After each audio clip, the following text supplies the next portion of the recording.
Alright, well howdy folks and welcome back to the garage. This is part 2 of our Tundra build, also known as the Griz.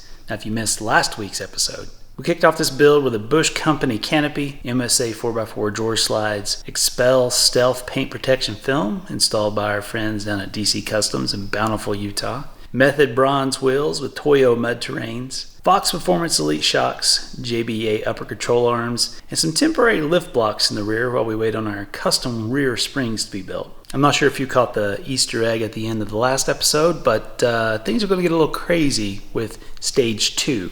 But today we've still got a lot of work to finish up stage 1 so we can get this puppy out on the trail. So grab your tools, let's go.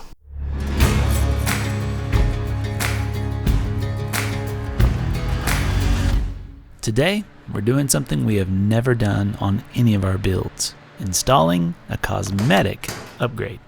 While our modus operandi has been function over form for the past 10 years, this Tundra came with enough chrome to make a 58 Buick Special jealous. So, we ordered up a TRD replacement grill kit to begin toning down its level of bling to hopefully avoid confusing search and rescue parties with its random SOS flashes in the wild.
The whole process of swapping the upper and lower grille portions was actually quite easy, and it wasn't long before the Griz was looking a lot better with some darkened features.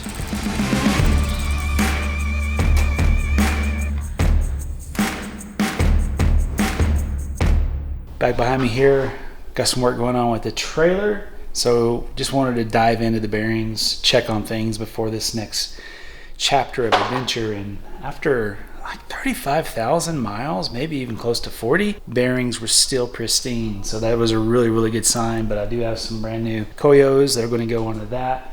And then we'll be doing some wheel adapters to get that 6 lug converted to the 5 lug for the same wheel and tire combo that's on the Tundra. That way we can switch them around.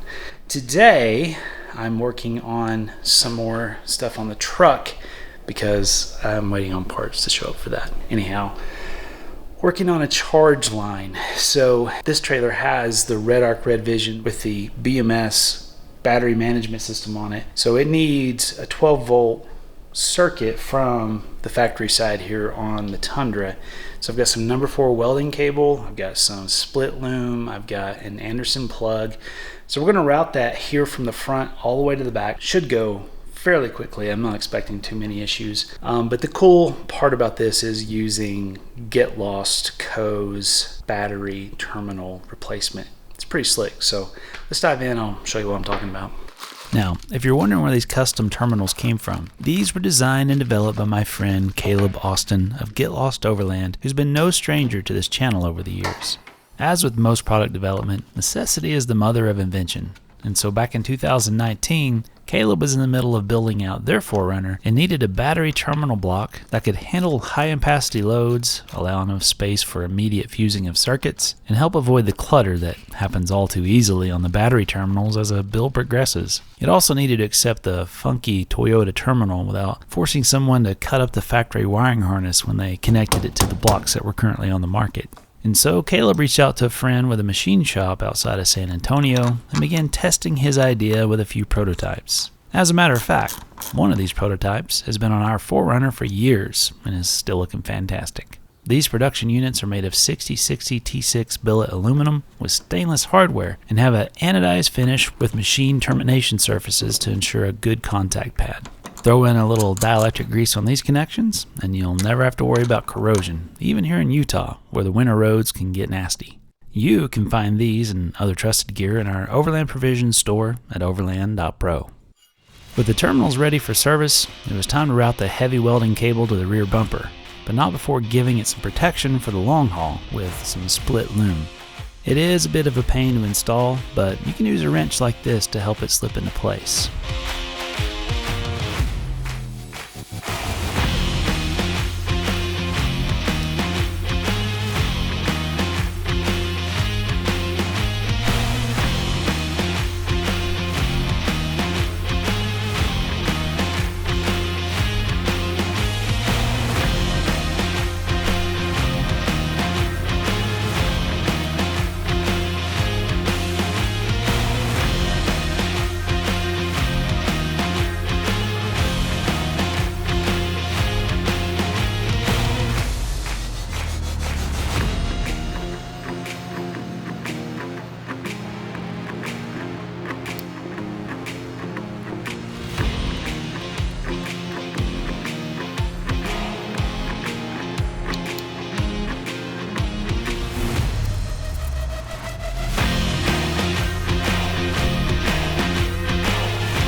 Are you helping?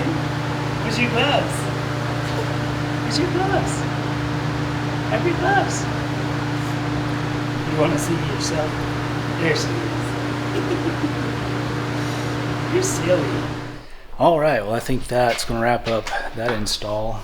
So on this truck, this is probably the easiest trailer charge circuit I've ever installed, just because that frame rail is perfect. You can run right down the top of it, get back there to the rear wheel arch, shoot into the frame itself, and just chase through those brackets. Boom, nice and easy. Now, I ran number 4, and that's a little bit bigger than what you really need, but it's going to minimize the voltage drop, and it's what I had on hand, so it's going to be good overall. I did do something that some people consider a no-no, but I trimmed the cable size down in the back, because the terminals for those Anderson connectors are for like a number 6 max. Now that would be a no-no if I was trying to utilize that cable for its maximum ampacity by reducing the circular mills, as we call it in the trade. But this is going to be on a 50 amp circuit. It's not going to be taking a lot. I was just trying to minimize voltage drop, so I did a little bit of a hack back there. Anyhow, something else that I'm doing that's new is these MBR or MBFR fuse blocks from Blue Sea. What they allow you to do is immediately protect that cable. In the past, I've ran a little pigtail over to a fuse holder, so that's 6 or 8 inches or whatever to get to that fuse holder is unprotected. Not a big deal usually, because that area around the battery doesn't see a lot of damage. It doesn't see a lot of pieces vibrating, getting up against it kind of thing. But I like how simplistic, I like how it immediately protects the cable. And so yeah, we're going to try this for a bit. I'm not satisfied with how this is laid out 100%. Probably going to swap that double fuse holder out for a single fuse holder just to make it look a little nicer. And then, yeah, probably land the winch on the other side of the get lost terminal block. So, now we're ready to charge the trailer. Not a bad install, pretty easy. Next on the to-do list was extending the breather for the rear differential. What this means is instead of relying on the factory breather that's mounted directly on the diff, which often gets gummed up and allows water intrusion into the critical gearing, we're going to extend that function to the bed area using some 1/4-inch airline and some fittings.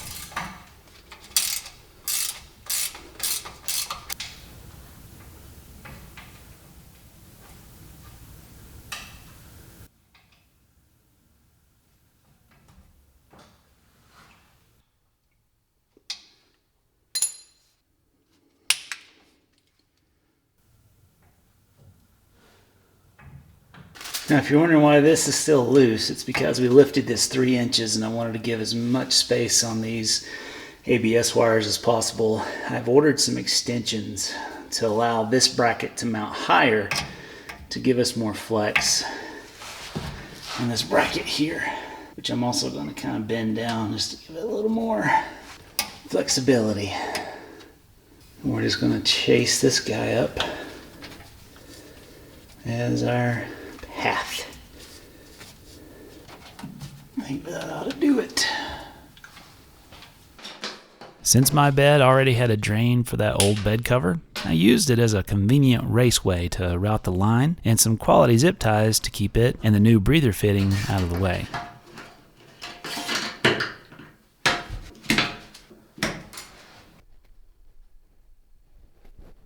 Alright, well, that was easy enough. It's probably the easiest diff breather. That's the easiest diff breather I've ever installed. Now, the transfer case and the front diff already have elevated breathers. They're on the firewall of the engine bay. They're okay for right now. Might eventually move them a little bit higher, but my goodness, if there's that much water in the engine bay, we're going to have bigger problems.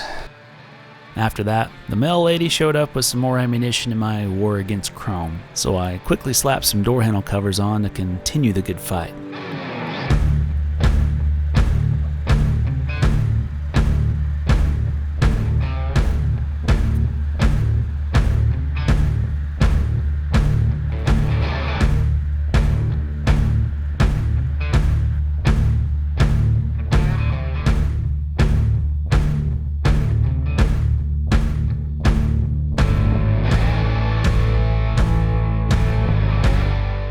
Everything was going just fine until I got to the last piece for the door lock and found that it did not fit at all.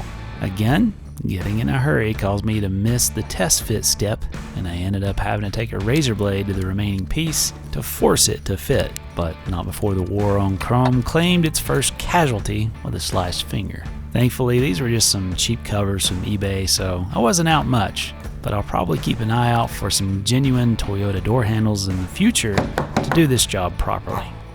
Alright, so last night got the adapters installed onto these brake drums along with fresh bearings and grease and all that. So we'll be good for another 40,000 miles on these. But I gotta be honest, after the install and then kind of looking at the final product, I'm not super happy about the adapters. I don't like using an adapter anyhow. It adds a fail point, number one. Number two, it pushed the wheel out, so I think the tire is actually going to be getting into this fender, especially once we put 36 gallons of water on board in our gear. Now this trailer is built out with just about every bell and whistle possible. The tent is a bit of a beefy monster as well, so this trailer sits a little heavier than most. So I may talk to Artie and Stacy at Expedition Trailers about maybe having an alternate spring, so a little bit heavier spring whenever they do go this far and get built out. That would eliminate some of my concerns about the interference here on the fender, but I may look at sourcing some replacement drums that are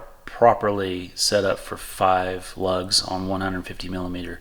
I have run across a couple of companies in Australia. I may have to order them from Australia, but for whatever reason, Dexter here in the States does not make a 5 on 150 drum for their 12-inch drum.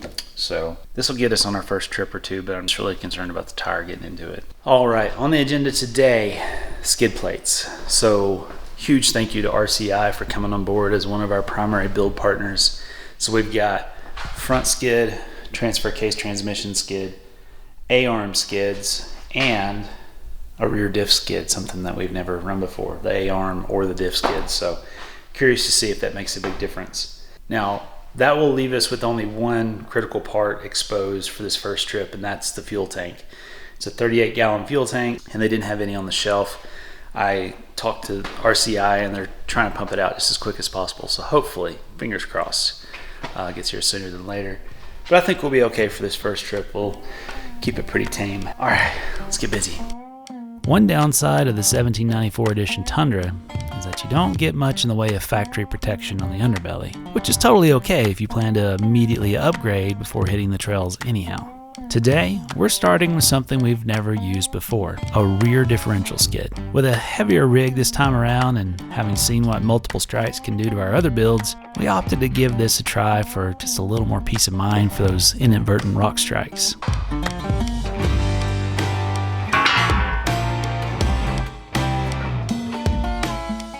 If there's one thing we've learned over the past 10 years of working on these builds, it's that Loctite and anti-seize are two items you will want to stay well stocked on. When it comes to skid plates, these bolts take far more punishment from the environment than anything else, so a generous coating will ensure that they come back off in the future without a drill, grinder, or torch. Oh, and don't ask me how I came up with that list.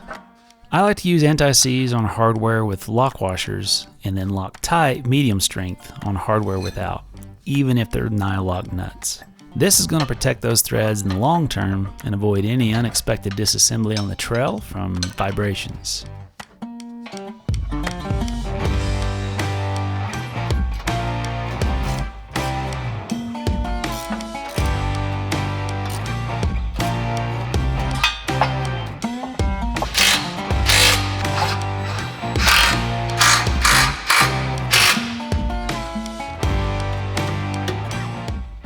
On deck next was our engine and transmission skids, complete with catalytic converter guards. Nothing can ruin your trip faster than coming out of a roadside restaurant along your route, starting your ride, and hearing something more like a race car than a purring Overland rig. These little gems will go a long way in helping prevent that from happening. Not to mention, they will help with wayward branches on the trail from snaking their way up into the undercarriage. We've also gone an extra step this time around, and we'll be trying out some of the lower control arm skids.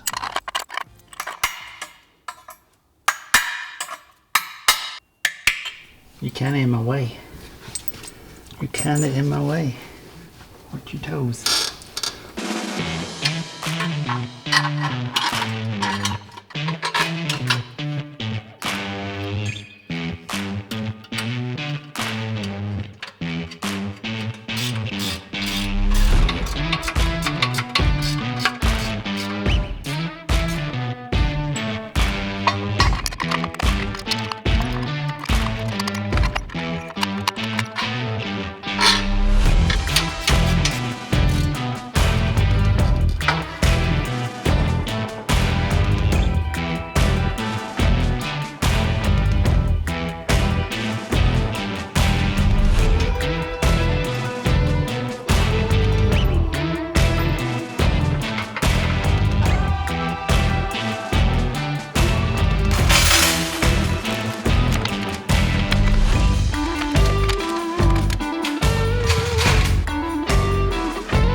Alright, so if you're just doing the engine skid, you tighten this on down, but we're doing the transmission skid as well. So we got a different piece that goes in here.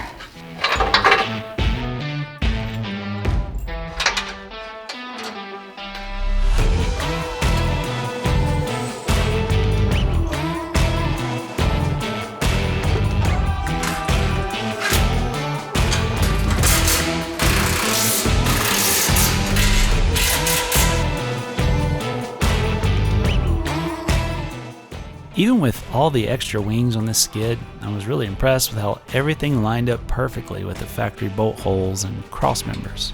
We've had to customize items like this in the past when things didn't align properly, so I was breathing a sigh of relief after this easy install. Great job, RCI. We're excited for more installs like this when the fuel skid, sliders, and front bumper show up.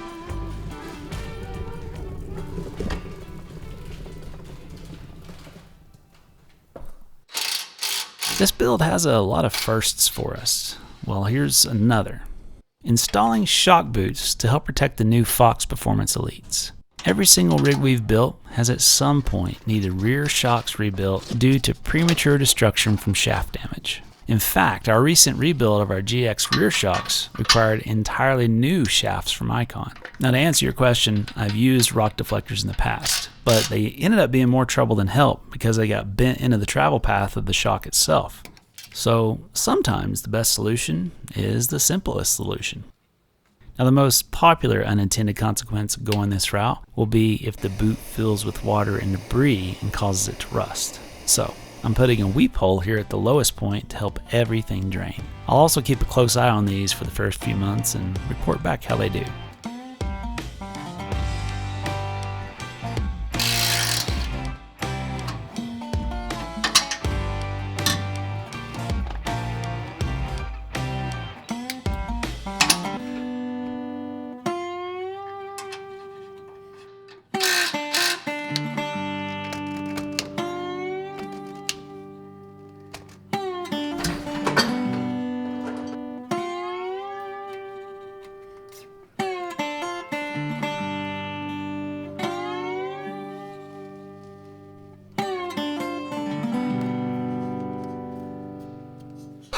Alright, shock boots are installed.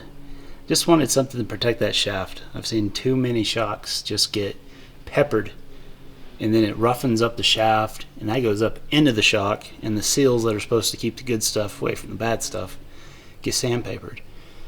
So this is something new that I'm trying to see if maybe it'll mitigate how often we need to rebuild our shocks.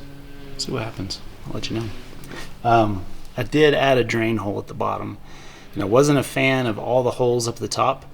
I know where they were going with it. They did want to create a vacuum. Air needs to move as that thing goes up and down. But we're going to put it down at the bottom so that everything drains out. With our first family trip coming up quickly, I wanted something to help keep our devices contained while on the move. As you probably know, I've been a big believer in the RAM mount systems, and we've been using them in all of our rigs since the beginning. But this time around, I'm trying something different. For starters, instead of mounting RAM mount balls in the dash, I'm installing this Victory 4x4 dash mount, which comes with plenty of mounting points for an idea I've been cooking up.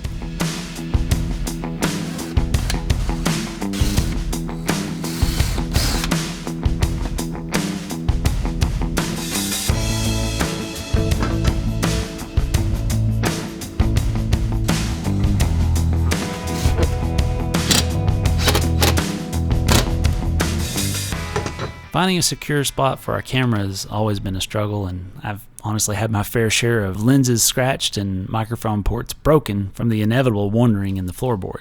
This time around, I'm taking a note from Season 1 and adding a Manfrotto camera mount right on the dash, which keeps it out of harm's way, allows us to snag some dash cam when we need it, and keeps it in reach of both the driver or the passenger. But that's not all. In the past, we've used RAM mount X grips and high-speed USB chargers for our phones. We found that after thousands of miles off-road, the vibrations can and have destroyed our phone's charge ports. So this time around, we're going wireless with a quad-lock mag mount that's capable of high-speed wireless charging. Instead of expensive and somewhat cumbersome RAM mount arms that struggle with extreme temperatures with their plastic construction, I'm using a camera mount by Small Rig, which have done a great job over the years getting the perfect action cam angles from all over our rig. All I needed was a thread adapter to go from standard to metric on the phone mount, and we were in business. The handy included USB charge ports on the dash mount got routed behind the dash, where I intercepted the factory 12-volt charge circuit and installed a high-speed USB charger for a super clean finished product.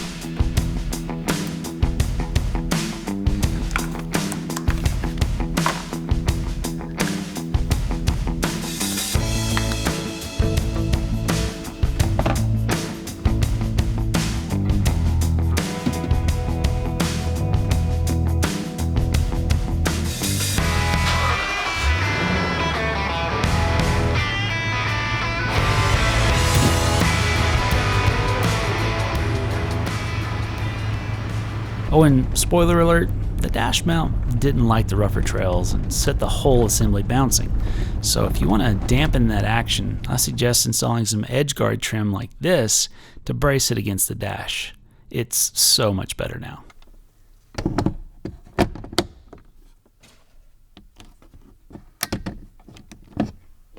Before closing up the dash, I had yet another skirmish in the war against chrome with some blackout bits from AJT Designs.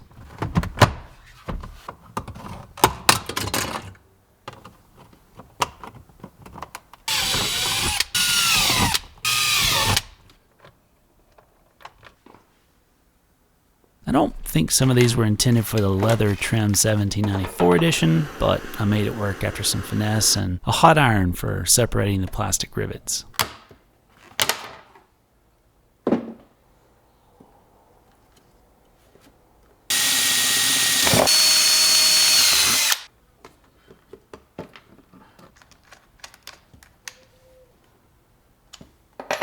I didn't film every step, but after a few more sessions, I also blacked out the remaining chrome to give us this finished appearance, which I have to say looks dang sexy.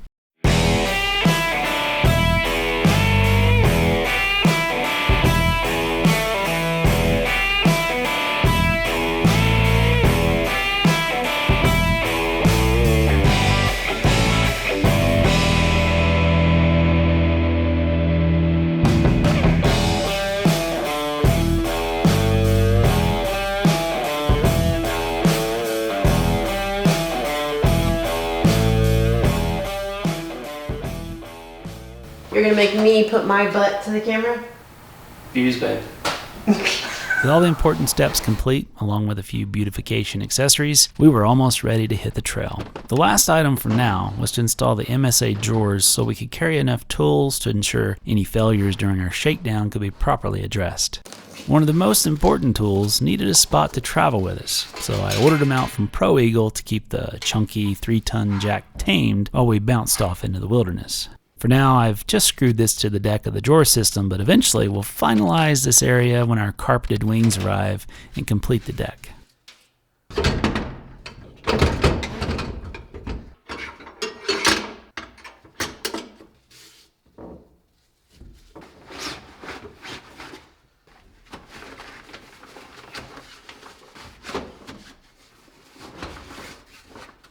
All right, folks, it's coming down to crunch time for the maiden voyage, but I think stage one is quote-unquote done. I've temporarily installed the MSA 4x4 drawers back here in the back. I still am waiting for the wings. This is, I think, the first Tundra these have ever been installed in, so they've got a guy cutting it all out on a CNC machine, did all the 3D scanning, the whole works. So anyhow, once we get all that in, then I can mount it more permanently. But I do like the concept of mounting it with these turnbuckles because, number one, it gives me adjustability, so when the parts come in I can finesse and get it lined up just perfectly. Number two, if I want to pull it all out, it's just 4 turnbuckles, boom, and then I can have the old truck bed back. I don't know what I would do that for, but who knows, maybe I need to go pick up more parts for this thing. So I'm liking the concept. We'll see how it does in the field. But these slides are just, I mean, this is an aluminum anodized handle. Just this guy alone makes it feel so good. And then we've got the full length slide. Look at these guys. Big old chunky rollers, big old chunky guides, and it comes all the way open. So you're not having to move stuff out of the way. You've seen other ones where they stop back here and you have to move things to get to it. Not with this. All the way open. Loads and loads of storage.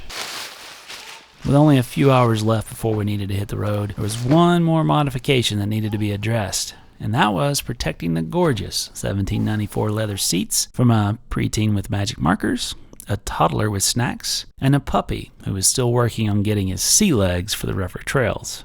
Honestly, I had some very low expectations for these covers, but to be honest, they ended up surprising me with their quality and coverage. And while they're a slightly different tone and color, you really won't be able to tell when our family gets done with it. Finally, the time had come. After weeks and weeks of long hours in the garage, turning wrenches and More hours in the editing seat keeping the bigger story going. Stage 1 of Griz was complete. Now, it was time to hit the trail and see how this beautiful brown beast performs. You'll want to make sure you're subscribed for what comes next as we begin a new chapter in the Lifestyle Overland saga with a full-size V8 Tundra, and we cannot wait to see what it's like. Oh, and by the way, we're already planning a stage 2 of this build, so keep an eye out for some super improvements as we take this ride from mild to something a little closer to wild.